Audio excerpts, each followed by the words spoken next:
سلام البنات، مرحبا بكم على قناه مرآتي. نتمنى يا ربي تصادفكم الفيديو ديالي في احسن صحه وفي احسن حال. اليوم غنبارطاجي معكم واحد الوصفه رائعه وغزاله بزاف نتاع تورته السيترون.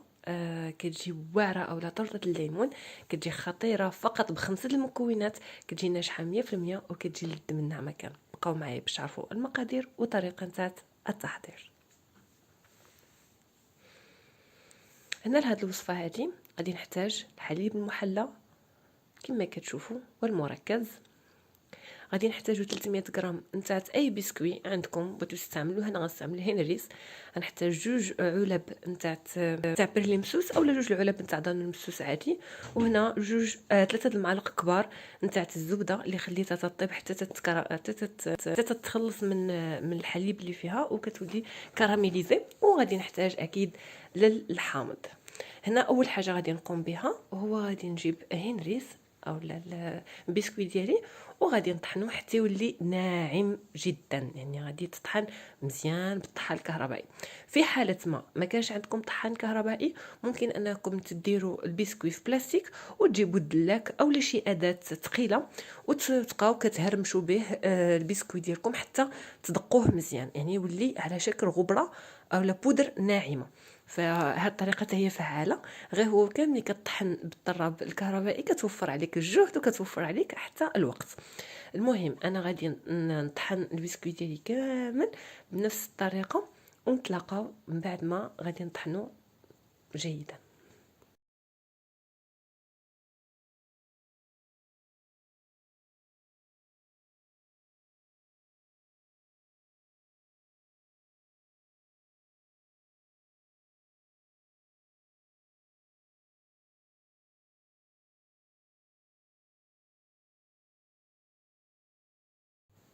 هنا من بعد ما طحنت الكميه ديالي كما كتلاحظوا ها هي، يعني كميه وفيره يعني كافيه يعني باش نصنع منها لا باز نتاع الكيك نتاعي. وكما كتلاحظوا هي مطحونه جيدا.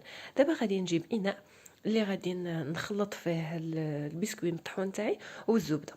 غير هو واحد الحاجه غنعلمها لكم البنات واستفدوا منها واسمعوني مزيان. اي بسكوي كتديروا كتكون فيه واحد النسبه نتاع الزبده، وانا غادي نضيف الزبده. وتقدر انك تصادف غادي تتعامل مع بسكوي اول مره، فشنو كندير؟ ما كنضيفش الكميه دقه واحده، كنبقى نضيف بالتدريج الزبده الدائبه حتى تنحصل على القوام اللي بغيت واللي غادي نبارطاجيه معكم دابا. يعني كنحصل على قوام متماسك، ممكن انني نسرحو على اللاطه نتاعتي ويتماسك لي ويعطيني اون باز، يعني يعطيني قاعده اللي فوق منها نقدر نبني الكيك نتاعتي. فهنا غنخلط جيدا كما كتلاحظوا، سواء باستعانه باداه اولا بيديكم، وكنضيف الزبده نتاعتي حتى كنحصل كما قلت لكم على القوام المناسب اللي غادي نحتاجو اللي غيصلح لي في الوصفه نتاعي. فراني كما كتلاحظوا كنخلط مزيان الحبيبات، كندمج فيهم هذيك الزبده جيدا حتى دي اهم مرحله. وشوفوا كي كتلاحظوا راني كنحاول نجمعوا في بلاصه واحده باش نشوف واش متماسك لي او لا. فانا غادي نقبطو بيدي وغادي نحاول نعجنو فهنا جيد مزيان، ولكن خاصني نضيف له القليل من الزبده. يعني نقدر نكتفي بهذا القدر ونقدر نزيد واحد الكميه قليله كما قلت لكم. كفاني في هذا المقدار 3 المعالق كبار نتاع الزبده دائبه جيدا، يعني حتى تعطي هذاك القوام اللي كتشوفوه او داك الشكل اللي كيكون كراميليزي، فكيعطي واحد البنه. حتى في المخبوزات كيعطي واحد البنه يعني خطيره، وفي نفس الوقت كيكون فعال يعني في الوصفات نتاع الكيك، وحتى كما قلت لكم حتى في المخبوزات. دابا هنا غادي ندمج الكميه اللي ضفتها قبل قليل، ندمجها جيدا مع البسكويت ديالي. وغادي نجيب الاناء فين غادي نوضع هذا الخليط هذا ديالي.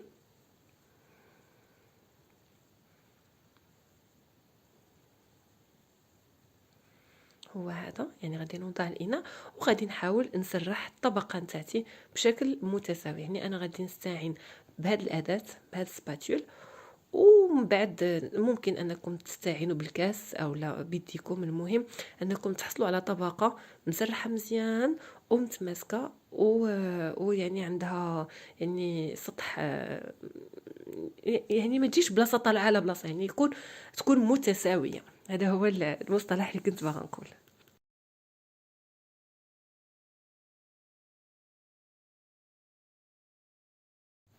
عندنا البنات من بعد ما غادي نسرح الطبقه ديالي جيدا، غادي ندخلها الفران لمده نتاع 10 دقائق على درجه 180 درجه باش تماسك لي جيدا. في هذا الاثناء غادي نجيب الحامض نتاعتي وغادي نعصرو كما كتلاحظوا. وعندي حامضه خضراء غادي نحاول نستافد من القشور نتاعها، وغادي نعصر النصف نتاعها والنصف الاخر غادي نستعملو للتزيين. فانا غادي نعصرو بطريقه يدويه.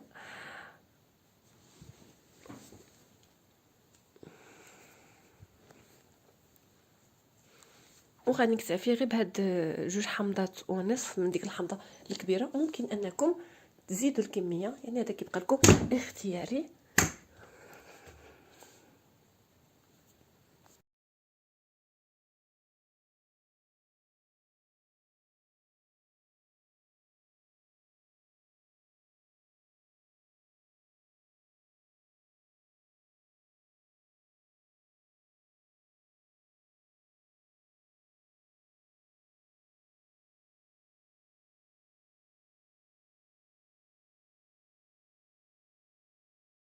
كما قلت لكم هاد الحامضه اللي عندها القشره نتاعها خضراء، غادي ناخذ القشور وغنحكهم.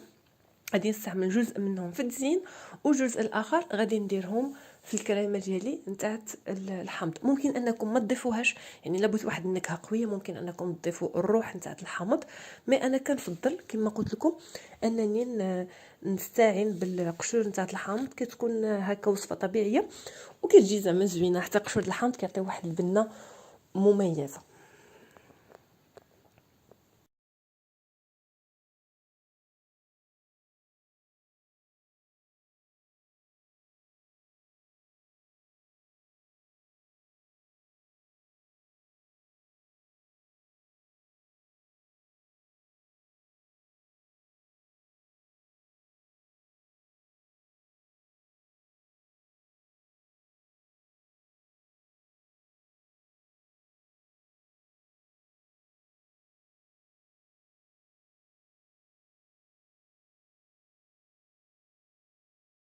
هنا من بعد ما حصلت على الكميه اللي غنحتاجها من عصير الحامض، غادي نجيب اناء اللي غادي نخلط فيه المكونات نتاعتي. اول حاجه غادي نديرها هو انني غادي نكب الحليب المحلى والمركز.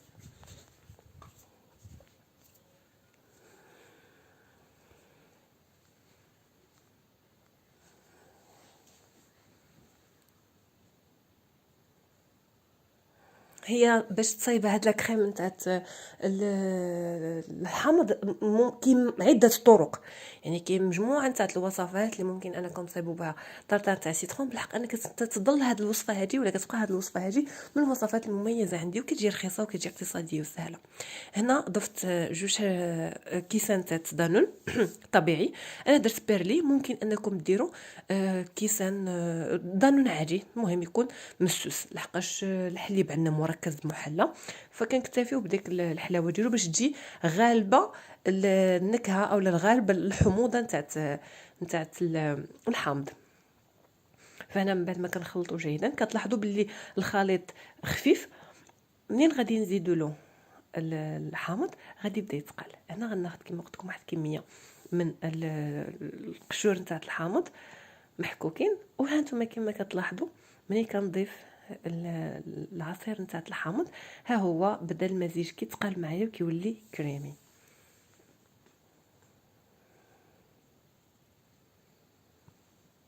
فانا في هذا الاثناء خرجت اللاطه نتاعتي او القالب نتاعتي من الفران وخليته يبرد شيئا ما،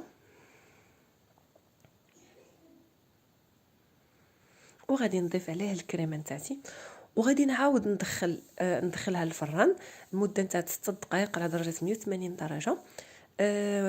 ممكن انكم ما تدخلوهاش وتخليوها في الثلاجه حتى تجمد على خاطرها، مي انا كنفضل انني ندخلها الفران هكا كتماسك معايا، وكنزيد نخليها تزيد تماسك في الثلاجه واحد الربع نتاع الساعات كافيه انكم تحصلوا على لا طارت سيترون تاعكم واجده وبالصحه والراحه. المهم هنا كما قلت لكم كنضيف الكريمه نتاعتي وكنخلط. انا كيعجبني انا كيعجبني هذه الطريقه هذه في التوزيع نتاع الكريمه. وممكن انكم تقادوها بسباتول، كيبقى لكم دائما الاختيار. وخلاص. والقشور الحامض اللي بقاو غادي نستعين بهم للتزيين. هنا بعد ما دخلتها الفران، ها هي دي، وخليتها 4 ساعات في الثلاجه اكيد حتى بردات. عاد دخلتها الثلاجه وزينتها بحبيبات نتاع الشوكولا الابيض، وحاولت نزينها بقطع نتاع الحامض. شوفوا كيفاش كيدير المنظر تاعها غزاله البنات. وبصرف النظر على المنظر نتاعها، المذاق نتاعها كيجي خطير خطير خطير جدا. من الوصفات او من لي طخت اللي كنحماق عليهم، اللي كيكونوا ساهلين وزوينين ودغيا كيوجدوا وما كيكلفوش. يعني مكونات ماشي غاديين زعما بزاف. الا بغيتي انك دير واحد الحاجه اللي مميزه بواحد الكميه كبيره تبقى عندك في الدار. انا غنحاول نقطع معكم هاد الطريف او هاد القطعه من هاد الكيك. انا كنحاول، لاحظتوا راني كنبرك على الموس باش نوصل القعر للطبقه الاخرانيه، باش هكا نقطعها بطريقه جيده. فكنحاول انني نبرك باش نتحكم في المورسون تاعتي، ونكون حددت القطعه نتاعتي من الفوق ومن التحت. كما كتلاحظوا هذا هو الشكل ديالها، كتجي واو، كتجي ممتازه وزوينه بزاف. المهم انا غادي ندوق، ما قدرتش نصبر فهاد الاثناء وانا كنصبر الصراحه ما قدرتش انني نصبر، كان خاصني ندوق. واو جات روعه، ما نكذبش عليكم، راكم غادي تجربوا الوصفه واكيد كنتمنى انكم تردوا عليها. كي كتجي يعني الطبقات نتاعها معزولين وباينين، وكتجي لذيذه بزاف. ما تنساوش اللايك والاشتراك وتفعيل